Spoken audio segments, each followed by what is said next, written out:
Tous les jours depuis une semaine, Artemis, en gris, suit le même rituel.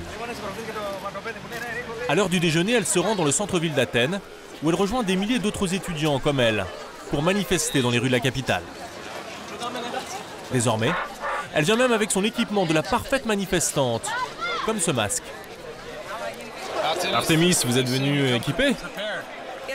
Oui, j'ai même de l'eau. Pourquoi? Pourquoi? Je veux pas pleurer. Parce qu'il va peut-être y avoir des problèmes. La police qui va jeter des gaz lacrymogènes et j'ai vraiment pas envie de pleurer.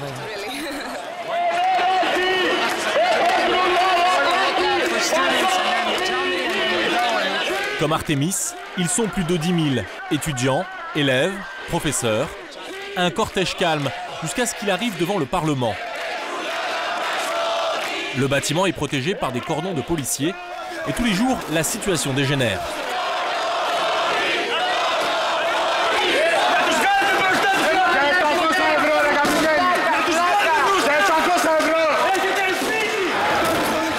Des casseurs passent à l'action.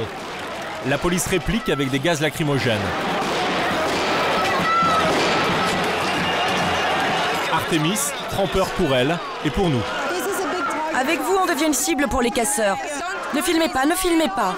S'ils voient la caméra, ils vont nous attaquer. S'il vous plaît, baissez la caméra. Des affrontements quotidiens depuis une dizaine de jours et qui ne semblent pas vouloir s'arrêter. Tout est parti d'un drame qui a bouleversé le pays tout entier. La mort d'un adolescent. On veut que le pouvoir entende les étudiants crier « Assassin, assassin !» car ce gouvernement est responsable du meurtre d'un enfant de 15 ans. Il s'appelait Alexandros Grigoropoulos. Il a été abattu le samedi 6 décembre par 2 policiers. Alexandros Grigoropoulos habitait le quartier chaud d'Athènes, où les policiers et les jeunes s'affrontent régulièrement. Ce soir-là, un objet est lancé sur une voiture de police en patrouille. Bouteille d'eau pour les uns, cocktail Molotov pour les autres. Les policiers répondent en tirant. Sur cette vidéo, tournée le soir du drame par des riverains, on entend distinctement les 2 coups de feu mortels. Ils ont tiré, ils ont tiré! Alexandros vient de mourir. Une poudrière vient d'exploser. La capitale, puis toute la Grèce, sombrent alors dans une semaine d'émeutes et de guerre urbaine sans précédent. Le dégoût provoqué par le meurtre d'un adolescent cristallise tous les maux de la société.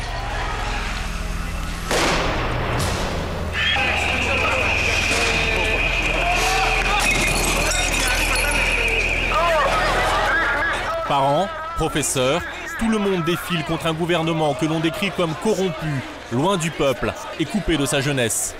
Car ce sont les étudiants et les lycéens qui prennent la tête de la contestation. Une génération mal en point. Un jeune sur 4 de moins de 25 ans est au chômage, même bardé de diplômes.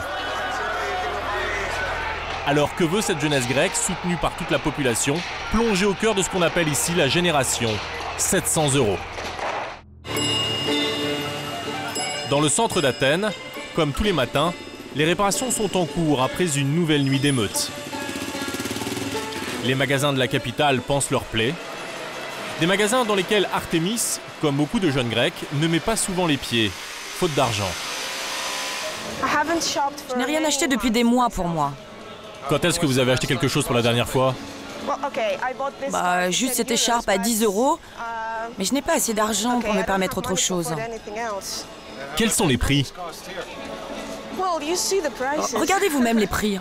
Rien que ce manteau, il coûte 300 €. Tout est tellement cher.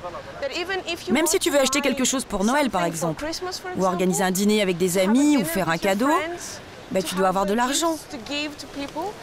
Et les gens n'en ont pas assez, alors même pour ces choses-là, ils font des crédits.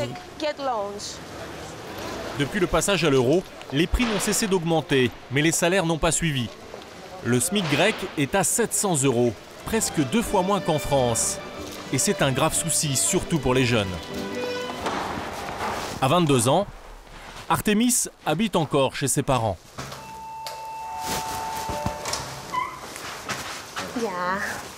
Son père, Petros Dozou, est banquier à la retraite.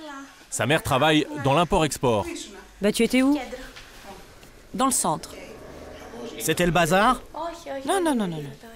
Artemis sait que quand elle commencera à travailler d'ici 2 ans, elle sera contrainte de rester chez eux. Car pour la plupart, même diplômés, les jeunes touchent le SMIC. Nous sommes la génération 700 €. Parce que tout le monde est payé 700 €. Personne ne touche plus. Et 700 €, ce n'est pas assez pour vivre tout seul. Avec, tu dois payer 400 € de loyer, autour de 150 à 200 pour les factures, et donc il te reste 100 €. Pourquoi faire? Pour manger? Pour se faire plaisir? Pourquoi? Pour rien, il reste rien. L'avenir des jeunes est très difficile. Je dirais même qu'ils n'ont pas d'avenir ici en Grèce. Pour échanger leur point de vue, se donner rendez-vous pour la manif du lendemain, les jeunes passent par Internet. Une façon aussi de contourner les grands médias qui, selon eux, relatent mal leur lutte. Ça, c'est une vidéo faite par des gens qui ont été touchés par ce qui se passe. Et lui, c'est le jeune qui a été tué.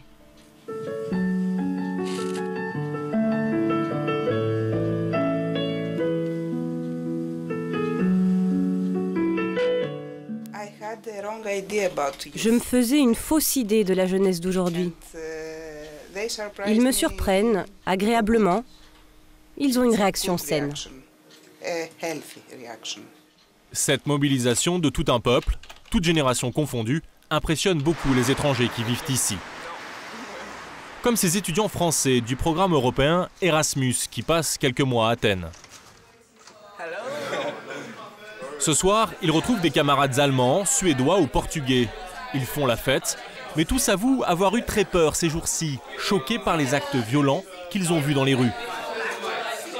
Anaïs, une Française, a même assisté en direct à un pillage par des casseurs en bas de chez elle. Et donc là, on était sur le balcon et on a vu tous les gens commencer à rameuter les poubelles.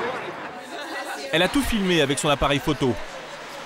Il y avait une vingtaine de personnes, une vingtaine de jeunes, principalement des garçons, mais il y avait aussi des filles, plutôt jeunes, mais on ne pouvait pas bien voir parce qu'ils étaient donc avec le foulard. Et ils sont mis sur le magasin de téléphonie mobile et ils ont commencé à tirer sur la grille. Ils ont tiré dessus, ils ont réussi à aller déchausser et à rentrer dedans et à piller le magasin. C'était assez impressionnant. Et puis McDonald's, ils se sont attaqués donc aux glaces de présentation. Ils ont pillé l'intérieur, ils ont donc pris les chaises et les tables et les ont mis dans le feu qui était au milieu de la route avec les poubelles. Pas que des étudiants, que des anarchistes, c'est vraiment c'est la situation de crise qui est en fait les gens qui sont le peuple, il est là et ils sont tous derrière, pas forcément les casseurs, mais ils sont tous là, ils ont envie que ça change. Enfin, les semble désespérés en fait. Parce que moi de ma rue j'ai vu des papis aller casser les poubelles, etc. Il n'y a pas que des jeunes qui font ça quoi. Des vieux, des jeunes, un peuple désespéré dont les revendications sont à la fois vagues et très ambitieuses. Faire tomber le gouvernement, désarmer la police, changer la société. Le lendemain, malgré la nuit d'émeutes et les traces des incendies, la ville est calme. Les étudiants reprennent des forces chez eux ou dans les facultés.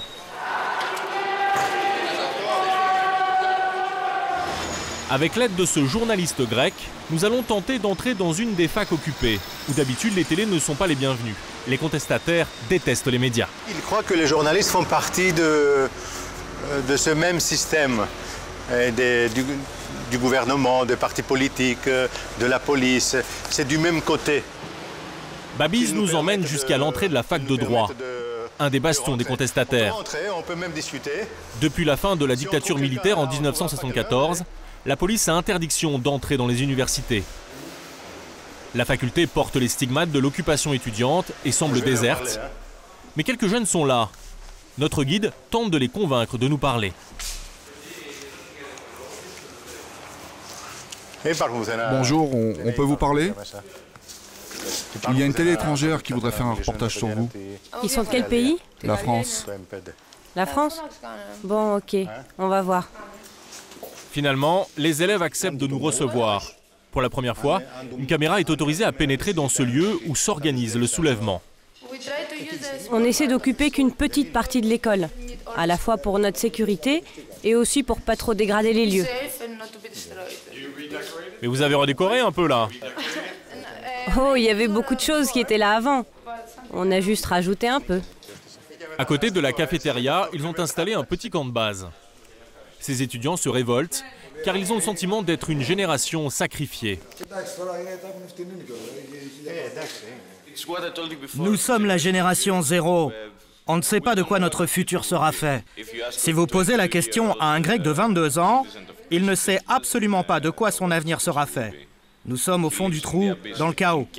Le pouvoir dit que nous semons le chaos, mais on ne fait que récupérer le chaos qu'il a produit. Et on va y mettre le feu. Ils nous emmènent jusqu'à leur QG. Un amphi dans lequel ils organisent des réunions entre les leaders du mouvement. Elles durent des heures et apparemment certains ne s'en sont pas encore remis. Alors c'est quoi votre programme pour la semaine prochaine? Pour la semaine prochaine, on ne sait pas. On sait pour aujourd'hui et demain. Cet après-midi, on va faire 2 manifestations dans le centre-ville et demain une autre devant le commissariat central de la ville. Qu'est-ce que vous avez écrit sur le mur là-bas? Assassin. C'est pour la police. Et pour nous montrer leur détermination à ne pas céder un pouce de terrain face à cette police qu'ils jugent criminelle, ils tiennent à nous montrer un lieu bien particulier pour eux. Ce sont les noms de 4 des jeunes qui ont été tués par la police ces 20 dernières années. Il y a bien sûr Alexis qui a été tué la semaine dernière. On ne peut pas rester les bras croisés. Il faut qu'on fasse quelque chose. Un meurtre doit être puni. Si le gouvernement ne le fait pas, c'est nous qui le ferons. Ces victimes seront vengées par nous dans la rue. Nous ne reculerons pas, même si certains d'entre nous doivent mourir encore. Après une accalmie, dimanche dernier, les affrontements ont repris de plus belle en début de semaine. Hier, des jeunes ont attaqué le commissariat central d'Athènes à coups de pierre et de cocktails Molotov.